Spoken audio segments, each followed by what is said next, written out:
ගොඩක් අය ඉල්ලනවානේ මගෙන් රෙසිපි වීඩියෝස් වල අදාරගෙන ආවේ චිකන් පැස්ටා එකක් හදන රෙසිපි වීඩියෝ එකක් බබා හරිම ආසාවෙන් කන වීඩියෝ එකක්.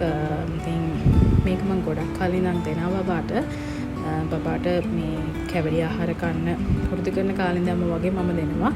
දැන් දෙන ප්‍රමාණයට වඩා පොඩි ප්‍රමාණයකින් කෑලි පොඩියට තමයි දෙන්නේ. ඉතින් මේකට ඔයිලුයි බටර් චුට්ටක් දාලා හොඳට චිකන් එකේ බටර් එකේ තෙම්පරාදු කරගන්නවා.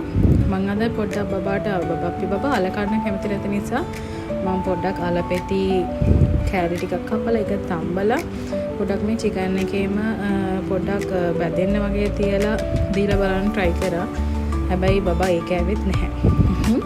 ලුණු චුට්ටක් ගම්බුඩ චුට්ටක් චිකන් එක හොඳට බැදීගෙන එනකොට ඒ තෙල් එකට එකතු කරගන්න.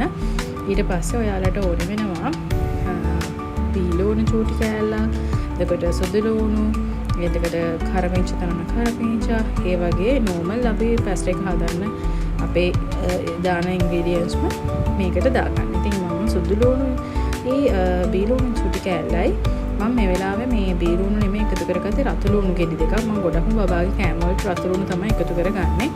මොකද රතු ලුණු ගොඩක් බබාට හොඳ නිසානේ. බබා ඒක බබාට කැවෙනවා. එතකොට ඒකත් එක හේතුවක්. ඉතින් මේ දෙක එකතු කරලා හොඳට චිකන් එක තෙල් එකේම තැම්බෙන්න දෙනවා. චිකන් එක චූටියට කපලා ගන්න බබාට කන්න පුළුවන් ප්‍රමාණයටම.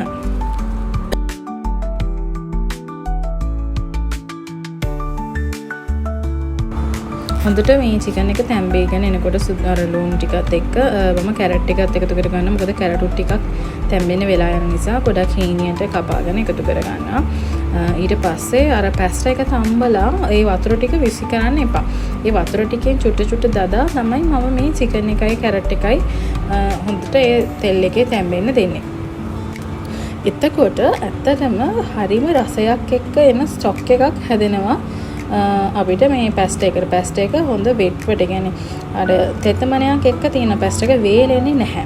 ඉතින් මේකට ඔයාලට බබාලා ෆ්‍රෙෂ් මිල්ක් ඉන්ට්‍රොඩියුස් කරලා තියෙන අයට ක්‍රීමි පැස්ටා එකක් විදිහට හදාගන්න මේ වෙලාවේදී ඔයාලට සෝස් එකක් වගේ වයිට් සෝස් එකක් වගේ හදලා මේකට එකතු කරගන්න පුළුවන්. මම බබාට මේ විදිහට තමයි දෙන්නේ. තාම මම මේ ක්‍රීමි විදිහට දීලා try කළාම නැහැ. එහෙමත් try කරන්න අදහසක් තියෙනවා. ඉතින් මේක හොඳට කැරට් ටික ඒ ටික ඔක්කොම තැම්බෙන්න පොඩි වෙලාවක් වහලා තියෙනවා. ඉතින් අර පැස්ටා එකේ තියෙන වතුර එක චුට්ටක් එකද ඒ කියන්නේ ගොඩක් වතුර නෙමෙයි. සාමාන්‍යයෙන් අර එළවලු ටිකයි චිකන් ටිකයි තැම්බෙන්න පුළුවන් ප්‍රමාණය මෙතෙන් 4ක 5ක වගේ වතුර ටිකක් එක්ක තමයි මම මේක හදාගන්නේ. හදලා ඉවර වෙලා මේ බෝන්චි එම ටික අන්තිමට තමයි එකතු කරගන්නේ. මම සමහර දවස් වලට මේකට කොළ කියන්නේ මුකුණු වෙන්න කොළ වගේ කංකුම් ඒ වගේ අන්තිමට මේ ලිපෙන් බාලි වලලා කලවම් කරලා තියෙනවා. ඒ රසෙන් තැම්බෙන්න. එහෙමත් බබා කන්න කැමතියි.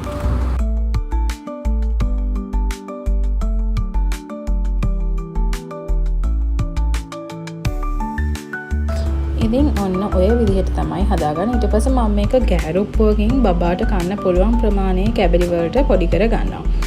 ඉතින් ගොඩක් වෙලාවට මේ බබා හරිම ආසාවෙන් කන රෙසිපි එකක්. මම මේක දවල්ට දීලා තියෙනවා, රෑට දෙනවා. උදේට නම් ගොඩක් අඩුයි දෙනවා. රෑට දවල්ට මෙනු එකට මේක බබාට දීලා තියෙනවා. එයත් ගොඩක් හරිම ආසයි. ඔන්න බලන්නකෝ.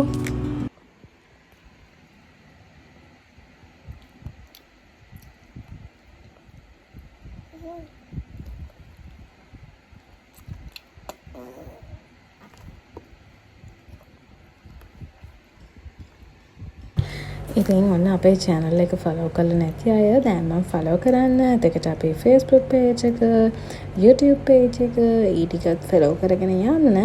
එහෙනම් තවත් අපේ ටිරාෂ් පැටියාගේ මේ වගේ වීඩියෝස් අරගෙන එනකන් ගිහින් යන්න. හැමෝටම ස්තුතියි.